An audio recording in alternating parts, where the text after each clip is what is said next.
제가 주례할 때에 꼭 안 빠뜨리고 늘 하는 말이 또 하나 있는데요. 그것은 신랑 신부에게 당부를 합니다.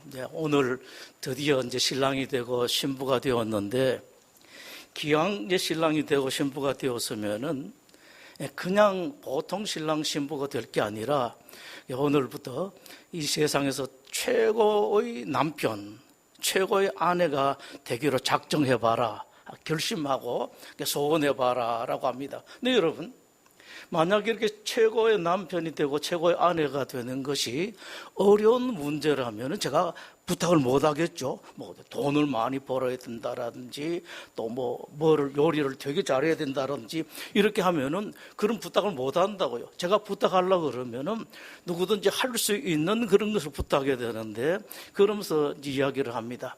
최고의 남편은 어떤 사람인가? 뭐 돈 많이 버는 것도 아니고 세상에 명예가 뭐 있는 것도 아니고, 최고의 남편은 아내를 제1로 생각하는 사람, 뭐든지 일만 있으면은 아내를 먼저 생각하는 사람, 그 사람이 최고의 남편이다. 근데 이건요, 수많은 교인들을 보면서 그게 맞는 말 같아요. 어떤 다른 것보다. 여러분 아시는 것처럼 돈 많은 사람도 제가 많이 만나봤고, 대한민국에서 최고 돈 많이 있다는 사람도 그렇게 가까이서 대접도 받아보고 많이 만났습니다만, 그런 것도 아닌 것 같고, 또 대단한 사람, 이런 사람도 아닌 것 같고, 그건 맞는 것 같아요. 그럼 최고의 아내는 어떤 사람인가? 최고의 아내는요, 남편을 격려 잘해주는 사람이에요. 남편이 되게 잘할 때 격려가 필요 없잖아요. 남편한테 늘 참 당신은 잘할 거다, 당신은 참 마음이 깨끗한 사람이고 또 참 정직한 사람이다, 이런 것만 해주면은요, 그 남편들은 이렇습니다. 실제로 세상 일이 제대로 안 되어가지고 비실비실 걸어갈 만한 사람이었는데, 아내의 그런 격려를 받으면요, 정말 날아갈 것 같아요. 남자들은 조금 바보틱한 게 있거든요. 약간 좀 모자라는 부분이 있습니다. 실제로 남편이 그런데, 아내들은 그걸 모르고 다른 걸로 자꾸 잘하려고 하니까 그 힘들고 어려운 것들 잘할 게 하나도 없다고요. 남편 봤어요. 거짓말 하면 안 되고, 딱 봐서 남편에게 괜찮은 면이 있으면 딱 그걸 찾아내가지고 그걸 격려해 준단 말씀입니다. 오늘 설교 제목을 제가 이렇게 뽑아봤습니다. 그 어떤 사람, 그 어떤 교회보다 더 최고가 될 수 있는 길. 참, 이거 쉽지가 않아요. 누군지 최고가 되고 싶은데, 근데 제가 만약에 어려운 길 같으면 이걸 함부로 못 하잖아요. 예를 들어서 교회가 커야 된다, 대단해야 된다. 그것도 아까 사람도 마찬가지로 돈 많이 벌어야 된다면 이런 말을 못 하는데, 여러분 한번 생각을 해보시죠. 어떻게 하면은 힘 안 들고 누구든지 할 수 있는 것 중에 내가 어떻게 하면은 최고의 사람이 될 수가 있고, 또 우리 교회가 최고의 교회가 될 수가 있는가? 특히 교회 지도자들은 이런 것을 많이 생각을 해요. 그러니까 보통 보면은 교회 지도자들은 교회를 부흥 안 시키고 싶은 사람 어디 있습니까? 그렇죠? 누구든지 교회 부흥시키고 싶다고요. 목회자로 시작해가지고 모든 교회 지도자들이 다 부흥시키고 싶은데 그게 마음대로 안 된다고. 그리고 또 안 좋은 법으로, 다른 방법으로, 성경 외적인 방법으로 부흥을 시켜서도 안 되고요. 오늘 여러분들 이 말씀을 가면서 제 입으로가 아니라 하나님으로부터, 성령님으로부터 어떤 하나의 계시를 받는 그런 시간이 되었으면 좋겠습니다. 어떻게 하면 내가 최고의 사람이 되고, 어떻게 하면은 우리 교회가 최고의 교회가 될 수가 있는가? 추운 겨울 아침 학교 버스를 기다리는 몇 명의 어린 학생들이 있습니다.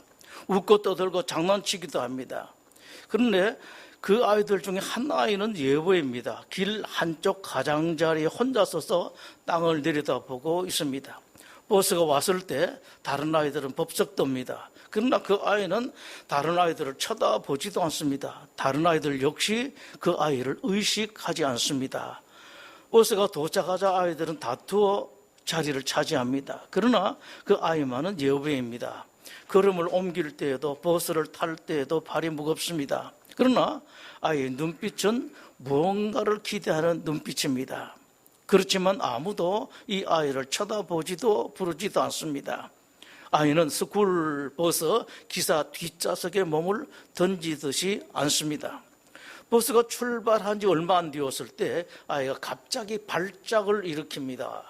책가방을 집어던지고 발을 구릅니다. 놀란 버스 기사가 길 한편에 버스를 세웁니다. 아이가 버스에서 뛰어내리는 것과 동시에 앞으로 엎어져서 눈 속에 파묻힙니다. 먼 곳에서 앰뷸런스의 사이렌 소리가 들립니다. 그 다음 장면은 아이의 몸을 흰색 시트로 덮는 모습입니다. 아이가 죽었다는 말이죠. 그렇지만 아이의 죽음의 원인을 아무도 밝혀내지를 못합니다. 여러 의사들이 자꾸 했습니다만 밝히지를 못합니다. 그러던 중에 학교 선생님 한 분이 그 아이가 죽은 원인은 사랑 결핍이었다고 말합니다.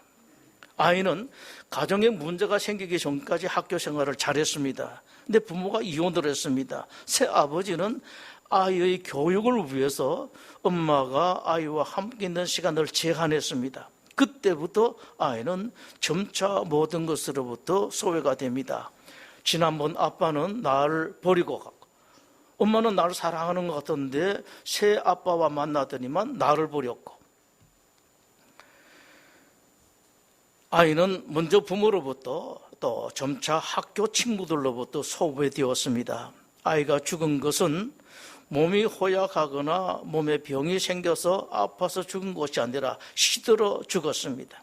식물이 물을 먹지 못하면 시들어 죽듯이 사랑을 받지 못한 아이, 먹지 못한 아이는 시들어 죽어버린 것입니다.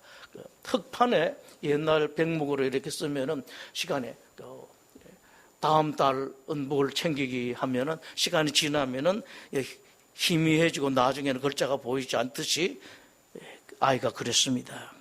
사람들은 각각 하나님으로부터 선물을 받습니다. 여러분 다 선물 받습니다. 세속적인 선물 그리고 영적인 선물도 받습니다. 어떤 사람 재력을 선물로 받기도 하고 외모를 선물로 받기도 하고 좋은 가정, 좋은 배우자, 좋은 자식을 선물로 받기도 합니다. 사회의 지위라는 선물을 받는 사람도 있습니다. 영적인 선물도 받습니다. 방언이라는 은사, 예언이라는 하나님의 선물, 병을 치료하는 신유의 은사를 받은 사람도 있습니다. 그런데 성경은 건강, 재력, 좋은 가정, 배우자, 자식, 사회적인 지위, 또 영적 은사 등 그렇게 좋은 선물 은사라도 그 자체만으로는 아무것도 아니라고 아주 단호하게 선언하십니다. 그런데 성경의 이 말씀 너무도 진리예요. 실제로 제가 오랫동안 수많은 사람들 보면서 이게 진리다, 정말로 본래 진리지만은 더 진리다라는 것을 확인할 수가 있었습니다. 고린도전서 13장 첫머리는 영적 은사에 대해서 말씀합니다. 먼저 1절에서 사람의 방언과 천사의 말을 할지라도 사랑이 없으면 소리나는 구리와 울리는 꽹과리가 되고라고 말씀하십니다. 방언에 대해서 이 기회에 여러분들 한번 알아두는 것이 좋겠습니다. 방언이란 헬라어로 글로사라고 하는데 그 뜻은 말입니다. 랭귀지입니다. 영어로 하면은. 이 말에는 여러 가지 의미가 있겠지만 본문에서 글로사, 방언이라고 할 때 가장 가까운 의미는 사람들이 일반적으로 잘 쓰지 않는 이상한 말로 설명하면 가장 합당한 설명이 될 겁니다. 다른 사람이 쓰지 않고 자신도 이전에 그런 말을 써본 적이 없는 이상한 말을 방언이라고 합니다.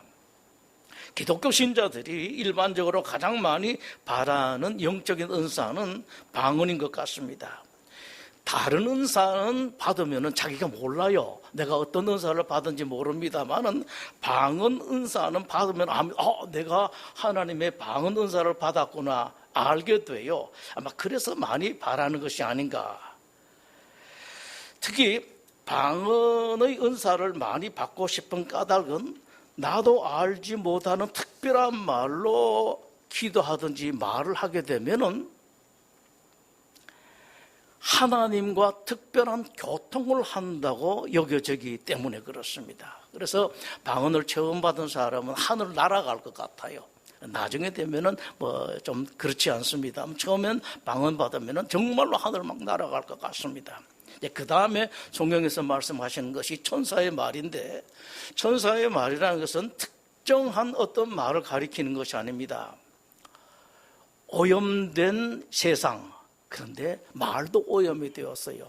사람들하고 말하다 보면은 참 말이 많이 오염되었다. 그래서 말로 인해서 상처받는 사람이 상당히 많습니다. 말만, 입만 잘 지켜도요, 야고보서에서 말씀을 하죠. 상당히 성인 비슷하게 갑니다. 듣기 좋은 말이 별로 없습니다. 그러나 보통 사람들이 세상에 쓰는 말들과는 전혀 다른 아주 깨끗한 말, 아주 평화로운 말, 아름다운 말, 마치 하늘에 있는 천사들이 쓰는 것과 같은 정말로 아름다운 말을 쓰는 사람들이 있어요. 여러분들이 그런 사람이 되기를 소망합니다. 한번 해보십시오. 이건 힘도 안 들고 참 좋고, 남편한테 그런 말을 쓰기 시작하는 사람요, 다른 건 못해도 사랑을 받고, 아내한테 그런 말을 쓰는 사람은 정말 이것저것 모자라도 정말 아내의 사랑을 받고 존경을 받는다요. 그런 말을 가리켜서 천사의 말이라고 합니다. 천사의 말같이 아름다운 말, 고상한 말, 말의 표현도 내용도 정말로 그런 말을 하는 사람들이 참 부럽습니다. 참 저런 사람이 되었으면 좋겠다. 그런 말을 배우고 싶기도 하고요. 그런 말을 잠언서에서는 이렇게 표현을 합니다. 은쟁반의 금사과다. 아주 멋지죠? 정말로 참 멋집니다. 그러나 성경은 그런 방언이나 천사의 말도 사랑이 없으면 소리 나는 굴이 울리는 꽹과리가 된다고 말씀하십니다. 꽹과리 아시는 분들은 아시죠? 잘 두드리면 또 괜찮아요. 근데 웬만큼 잘 두드려가지고는 소리가 안 좋습니다. 얼마나 시끄럽습니까, 여러분? 잘못 두드렸을 때, 아무렇게나 두드렸을 때는 음악 성이라고는 하나도 없고, 아름다움은 물론이고, 시끄럽기만 하고 듣기 싫어서 귀를 막고 싶은 소리가 있는데, 사람들이 하는 말 중에 그런 말들이 많습니다.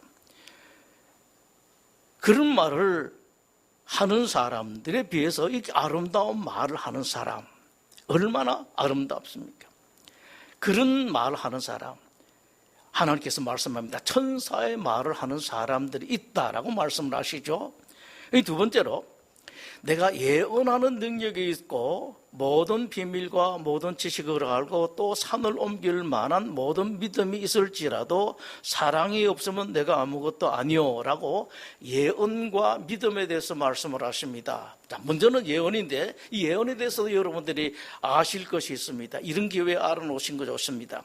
성경이 말씀하시는 예언에는 크게 두 가지가 있습니다. 하나는 앞날입니다. 우리가 흔히 알고 있는 앞으로 올 일을 미리 알고 말하는 그런 예언이 있습니다. 비밀이죠. 또 하나는 하나님의 말씀을 미리 받았다가 예금할 때 예자 있죠. 이렇게 예금 있는데 그 예자입니다. 그런 예언인데 하나님께서 이 말씀을 주십니다. 너 가지고 있다가 이 말씀을 저 사람에게 전해라. 혹은 목사에게는 말씀을 하나님께서 미리 주시고 이 말씀을 모이는 회중들에게 전해라 라는 그런 말씀이 있습니다. 예언, 이 두 가지가 있습니다. 예를 들어서 목사 같으면은 여러분 이렇게 살아야 됩니다. 저렇게 살면 안 됩니다. 죽습니다. 이렇게 해야지 됩니다 라는 그런 말들을 전합니다. 기독교 신자들에게 믿음이 얼마나 중요한지는 더 설명할 필요가 없을 정도인데 이 믿음에 대해서 말씀을 하십니다. 성경은 상당히 많은 곳에서 말씀하시죠. 대표적으로 말씀하시는 것이 로마서 1장 17절에 있는 말씀인데요. 오직 의인은 믿음으로 말미암아 살리라. 여러분 이 말씀도 많이 들으셨죠. 오직 의인은 믿음으로 말미암아 산다. 이때 말하는 의인은 하나님의 사람 기독교 신자입니다. 기독교 신자들은 오직 믿음으로 사는 사람이다. 기독교 신자라고 말하면서 믿음으로 살지 않는 사람들은 신앙의 모습이 아무리 대단한 것 같다 하더라도 그는 하나님의 사람, 기독교 신자가 아니라는 말씀이에요. 예수님께서 믿음에 대해서 친히 하신 말씀입니다. 진실로 너희에게 이르노니 만일 너희에게 믿음이 겨자씨 한 알만큼만 있어도 이 산을 명하여 여기서 저기로 옮겨지라 하면 옮겨질 것이요 또 너희가 못할 것이 없으리라. 아마 여러분들 가운데서 많은 분은 아니겠습니다만은 이 말씀을 경험해 보신 분들이 혹 있을지도 모르겠습니다. 그 말씀, 그 믿음이 있었더니만 정말로 이 바위가 산이 들려서 바다에 빠지라라고 설명할 수 있는 것처럼 그런 말씀이, 그런 일들이 내게 이루어졌다. 여러분, 이런 믿음의 사람이 되면 좋습니다. 믿음이라는 은사가 이 정도입니다, 여러분.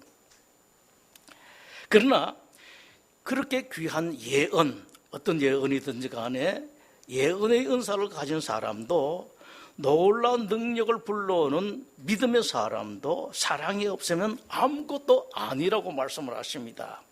이 말씀을 뒤집어 보면은 이제 여러분들에게 좀 가까이 다가가게 될 겁니다.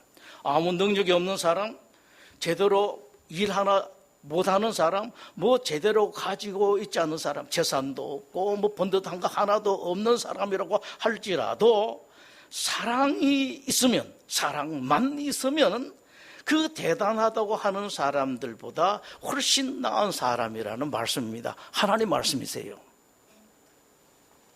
자, 여러분 어떤 은사를 받았습니까? 세속적인 은사를 한번 생각해 보시죠. 혹시 뭐 경제력, 건강, 가정, 좋은 배우자, 좋은 자식들, 또 세상적인 명예요. 영적인 은사, 방언, 신유, 뭐 예언 이런 것들 받으면 좋죠. 그러나 여러분이 세상적인 혹은 영적인 은사를 하나도 받지 못했다 할지라도 다른 사람이 최소한 가지고 있는 재력, 좀 더 현실적으로 들어가 보시죠. 재력이 다른 사람보다 나은 것이 하나도 없고 외모도 다른 사람보다 하나도 나은 것이 없다 할지라도, 그러나 여러분 속에 사랑이 있기만 하면은 그 사람들보다 훨씬 낫다라는 하나님 말씀입니다. 자, 이렇다면은 얼마든지 할 수가 있죠. 이건 불가능한 것이 아닙니다. 사랑. 자, 세 번째로 말씀하신 것은 구제와 희생, 헌신입니다. 3절에서 이렇게 말씀을 하시죠. 내가 내게 있는 모든 것으로 구제하고 또 내 몸을 불사르게 내줄지라도 사랑이 없으면 내게 아무 유익이 없느니라. 성경에서 다른 어떤 것보다 더 많이 강조하는 것이 구제예요. 사실이 그렇습니다. 믿음보다도 훨씬 많이 강조하는 것이 구제입니다, 여러분. 구약 성경 보십시오. 신약도 그렇고 얼마나 많이 강조하는지 몰라요. 불쌍한 사람, 가난한 사람, 없는 사람, 과부, 이런 사람에 대해서, 나그네에 대해서 구제를 참 많이 강조를 하십니다. 구제는 믿지 않는 사람들에게도 대단한 덕목이고 특히 기독교 신자들에게는 무엇보다도 아름다운 덕목이 바로 구제입니다. 교회도 옛날엔 그랬었어요. 초대 교회는요, 나가서 예수님 믿으십시오 뭐 하는 것도 있었습니다만은 실제적으로 시간적으로 그리고 물질적으로 제일 많이 교회에서 하는 것이요, 구제였었어요. 선교 뭐 이런 것보다도 더 많이 하는 것이 구제였었습니다. 교회에서는 매번, 그러니까 한 달에 마지막에 한 주 같으면은 교인들이 쭉 헌금위원처럼 있습니다. 바구니를 가지고 교인들은 물론이고 온 시내로 돌아다녀 바구니 가지고 하면은 사람들이 다 압니다. 그러면은 아주 불쌍한 사람들을 위해 가지고 내는 그런 기부하는 바구니구나 압니다. 그리고 세상 사람들도 다 냈다고요. 교회는 참 많이 강조했었습니다. 하나님께서 기독교 신자들에게 몹시 바라시고 성경에서 계속적으로 말씀하시는 것이 구제입니다. 신명기 24장 19절 말씀입니다. 내가 밭에서 곡식을 벨 때에 그 한 뭇을 밭에 잊어버렸거든. 다시 가서 가져오지 말고 나그네 고아 과부를 위하여 남겨두라. 그리하면 내 하나님 여호와께서 내 손으로 하는 모든 일에 복을 내리시리라. 아차 하고 못 갖고 왔을 때 잊어버렸으면 그냥 두라는 말씀이죠. 또 신명기 24장 20절에 이렇게 말씀을 하십니다. 내가 내 감람나무를 떤 후에 그 가지를 다시 살피지 말고 뭐 딴 것이 있는가 살펴보지 말고 그 남은 것을 객과 과부를 위하여 남겨두며 내가 내 포도원의 포도를 딴 후에 그 남은 것을 다시 따지 말고 객과 고아와 과부를 위해서 남겨두라라고 말씀하십니다. 그러면서 하나님께서 말씀하세요. 그리하면 내 하나님 여호와께서 내 손으로 하는 모든 일에 복을 내리시리라라고 말씀합니다. 내가 하는 모든 일에 복을 내리겠다. 자, 여러분이는 여러분 주변에 이런 사람이 있을 것입니다. 열심히 살았음에도 불구하고 뭔가 잘 안 되는 사람이 있어요. 열심히 노력했음에도 건강도 잘 회복되지 않는 사람, 자녀를 열심히 키웠는데도 내 생각만큼 자녀들이 행복하게 잘 자라지 못한 그런 사람들이 있습니다. 내 가정을 위해서 애를 썼는데 다른 거 다 두고 오로지 내 가정을 위해서 힘을 썼는데 그렇게 화목하지 못하고 행복하지 못한 그런 가정이 있습니다. 그렇게 노력했는데도 불구하고요. 그런 가정, 그런 사람에게 주시는 중요한 말씀이 이겁니다. 그리하면 복을 내리시리라. 어떤 일이요? 내 손으로 하는 모든 일에 복을 내리시리라 라는 말씀입니다. 이래서 눈을 돌려야 돼요. 구심점으로 들어가면 안 돼. 원심으로 가야 돼. 바깥으로 가야 됩니다. 내가 더 잘 살려면, 더 행복하게 살려면, 내 자식들이 더 잘나면 내 자식만 챙기고 내 건강만 챙기고 우리 가정만 챙기는 것이 아니라 눈을 넓혀야 돼요. 하나님 말씀이십니다. 신명기 14장에 또 이렇게 말씀을 하십니다. 너희 중에 분깃이나 기업이 없는 레위인, 내 성중에 거류하는 객과 과부들이 와서 먹고 배부르게 하라라고 말씀하시는데 신명기 14장에서는 한 걸음 더 나가서요. 신용만 하듯이 아주 조금 도와주는 것이 아니라 배부르게 먹이라고 말씀하시면서 덧붙인 말씀이 이것입니다. 그리하면 내 하나님 여호와께서 내 손으로 하는 범사에 내게 복을 주시리라. 심지어 시편 68편은 이렇게까지 말씀하십니다. 하나님은 고아의 아버지시며 과부의 재판장이시라. 궁핍한 고아를 돌봐주고 공경에 빠진 과부, 과부들이 공경에 빠지면 길이 없습니다. 뭐 붙들 끈앞불이 하나도 없으니까요. 그런 사람 만약에 여러분들이 도와주셔서 그 곤경에서 벗어나게 한다면은 얼마나 아름다운 일입니까? 자, 그렇다면 만약 여러분들이 궁핍한 고아, 어려운 과부, 힘든 과부 이런 사람을 도와줘서 그렇게 했다면은 그들의 과의 아버지고 과부의 재판장이신 하나님께서 얼마나 좋아하시겠습니까? 하나님 책임자거든요. 책임자가 따로 계시는데도 불구하고 내가 했다. 하나님 정말로 기뻐하신다고. 이 논리를 여러분들 기억하시기 바랍니다.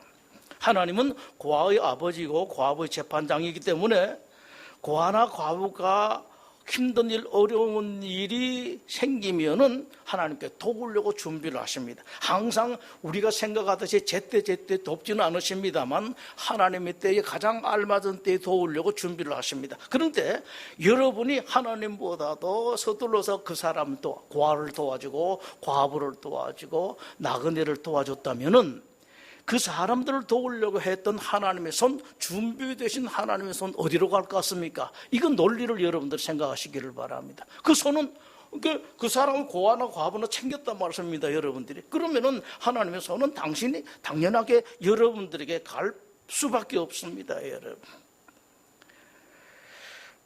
예수님께서 팔복이배의 복 하나 제9복을 말씀을 하셨죠. 주는 것이 받는 것보다 복이 있다. 사도행전 20장 35절의 말씀입니다. 여기서 주는 것의 핵심은 구제예요. 구제는 복이 있다고 예수님께서 친히 말씀하셨습니다. 주는 사람에게 복을 주시겠다는 말씀이죠. 그런데 이 구제에 대해서 이 말씀보다 더 강한 말씀이 있습니다. 야고보 2장 13절에 긍휼을 행하지 아니하는 자에게는 긍휼 없는 심판이 있을 것이다. 긍휼은 심판을 이기고 자랑하느니라. 여러분, 하나님 심판은 반드시 있고 또 아주 엄합니다. 그러나 그렇게 엄한 하나님의 심판도 긍휼 앞에서는 꼼짝 못한다고 하십니다. 긍휼만 있으면 심판하려고 하시다가도 하나님의 심판에 손과 팔이 얼어붙는다는 말씀이십니다. 그 막강한 힘을 가진 긍휼의 핵심은 바로 구제입니다. 없는 사람 도와주고 불쌍한 사람 챙겨주고 환난 중에 있는 사람들 보살피는 것입니다. 그런 구제와 함께 말씀하시는 것이 희생이죠. 근데 성경에서 말씀하시는 희생은 모양만 내는, 내 주머니에서 뭐 조금 빠져나가는 것, 내가 조금 뭐 힘을 들여 저 사람을 격려해주고 어깨를 좀 받쳐주고 하는 그 정도가 아닙니다. 내 몸을 불살라서 내줄 정도로 모든 것을 바치는 희생과 헌신입니다. 이건 여러분 말로는 쉽습니다만 정말로 어렵습니다. 말만 하는 사람들은 되게 쉬워요. 근데 해보면은 그렇게 어렵습니다. 아마 여러분들 가운데 구제 일들을 해보신 분들은 제 말에 공감하실 것입니다. 도와주는 게 얼마나 어려운지 여러분 아십니까? 정말로 어려워요. 그리고 다른 사람을 도와줄 때는 반드시 하나 생각해야 돼요. 저 사람, 나 도움을 받은 사람에게 배신당한다는 것까지도 생각해야 돼요.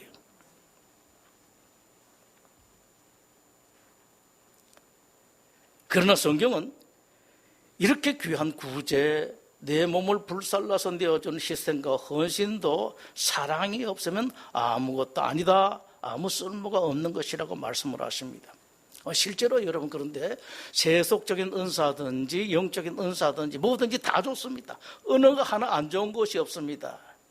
그러나 그것이 아무리 귀해도 그것만으로는 겉으로만 귀할 뿐이지 진짜 귀한 것은 아니다. 그것이 사랑과 함께 있어야 정말로 귀한 것이 되고 그 귀한 것이 완성된다라고 말씀을 하십니다. 참 너무 귀한 말씀이죠. 아무것도 아니고 때로는요, 그 돈이, 그 명예가 오히려 여러분들을 파괴시킬 수도 있다고요. 그런데 사랑과 함께 있으면 절대로 그 재력이 여러분을 파괴시킬 수도 없고 여러분 가정을 파손시킬 수도 없고 귀하게 된다, 하나님께서 말씀하십니다. 완성된다라고 말씀하세요. 자, 얼마나 좋습니까, 여러분? 혹시 여러분들이 경제력이 조금 뭐 큰 거 말고요, 조그만 경제력이 있다. 여러분 하나님께서 주신 건강 가지고 있다. 여러분 배우자가 좋은 남편, 좋은 아내가 있는 사람, 좋은 자식이 있는 사람이다. 또 영적 은사가 있다. 그걸 여러분 완성시켜야지요. 미완성으로 아무것도 아닌 것으로 내팽개치는 그런 모습이 된다면 얼마나 딱한 일입니까? 완성시키는 거. 내 좋은 남편, 진짜 좋은 남편, 좋은 아내로, 좋은 자식, 건강도 얼마나 좋습니까? 그지요? 그 건강도, 진짜 하나님께서 내 이 건강을 복으로 주셨구나. 하나님은 고맙습니다. 고맙습니다. 라고 이렇게 이야기할 수 있는 건강, 경제력 된다면 좋죠. 여러분들 만들 수가 있습니다. 뭐 한다면은 혹시 사랑만 들어가면은 된다라고 말씀을 하십니다. 미국의 한 교회에서 결혼식이 거행되고 있었습니다. 주례 목사님이 하객을 향해서 물었습니다. 우리나라는 잘 안 합니다만은 미국 교회에서는 거의 이렇게 하더라고요. 여러분 가운데 이 결혼식에 이의가 있다면 지금 말씀해 주시기 바랍니다. 요건 항상 들어갑니다. 당연하게 아무도 안 나서고 결혼식이 그대로 끝날 것으로 생각했는데 여자 한 사람이 벌떡 일어납니다. 이의가 있습니다라고 손을 들고 앞으로 나왔습니다. 모든 사람들이 깜짝 놀라고 신랑 신부는 더 많이 놀랐습니다. 주례 목사님이 그 여성에게 묻습니다. 이것이 결혼에 지장 줄 만큼 그렇게 중요합니까? 라고 하니까 그 여자가 그렇다고 대답을 하죠. 그러면서 그 여자가 편지 한 통을 주례 목사님에게 내밉니다. 내밀면서 이렇게 하죠. 두 사람 중에 한 사람이 얼마 있지 않아서 백혈병으로 죽을 것이라는 검사 결과입니다. 모두 다 충격을 받았습니다. 신랑 신부는 말할 것도 없죠. 그런데 잠시 뒤에 신랑이 고백적 선언을 해요. 만일 저 사람에게, 자기 아내죠, 백혈병이 있다 하더라도 나는 저 사람과 결혼하겠습니다. 그러자 신부도 신랑을 따라서 고백을 합니다. 저 사람이 백혈병이라도 저는 지금 진행되고 있는 결혼을 포기하지 않겠습니다. 결혼식은 그대로 진행되었고, 결혼식이 끝나고 이제 주례 목사님으로부터 그 편지를 두 사람이 받았습니다. 편지를 받았던 신랑 신부는 잠시 망설이다가 그 편지를 찢어버렸습니다. 살아있는 사람들 가운데 몸만 살아있고 생명이 없는 사람, 죽은 사람과 방불한 사람, 옛날에 하나님께서 아브라함 몸을 보고 그렇게 말씀하신 적이 있죠. 죽은 사람과 똑같이 살아가는 사람들이 있습니다. 근데 많아요. 사랑이 없는 사람입니다. 이것은 교회도 마찬가지입니다. 교회란 건물이 아니에요. 교회는 예수님을 나의 구세주, 그리스도로 믿는 사람들의 모임입니다. 그렇기 때문에 교인들에게 사랑이 없으면 그 교회는 죽은 교회고, 교인들에게 사랑이 있어야지 그 교회는 살아있는 교회입니다. 일반적으로 사람들은 교회를 평가할 때 거의 다가 규모로 교회를 판단하죠. 얼마나 교인들이 모입니까? 또 교회 예배는 몇 프로 드립니까? 근데 여러분, 아닙니다. 절대로 아닙니다. 그런 판단이야말로 완전히 세속적이고 세상적인 판단입니다. 기독교가요, 너무 세속화가 되어 있습니다. 너무 세속화되어 있습니다. 여러분, 서울 시내에서 사람들이 제일 많이 모이는 데가 어느 어떤 교회인지 아세요? 이단교회예요. 여러분들은 이제 교회, 자기 교회에 나가기 때문에 잘 모르시겠습니다만은, 시내에 나가서 보면은 돌아다니는 버스들이 전부 다 교회 버스에 가득가득 관광버스 뭐 해가지고 다 주일날 교회 실어 나갑니다. 근데 제일 많이 움직이는 데가요, 여의도 순복음교회보다도 더 많이 다니는 버스가 있는 교회가 그 이단교회라고 해요. 실제로 그렇습니다, 여러분.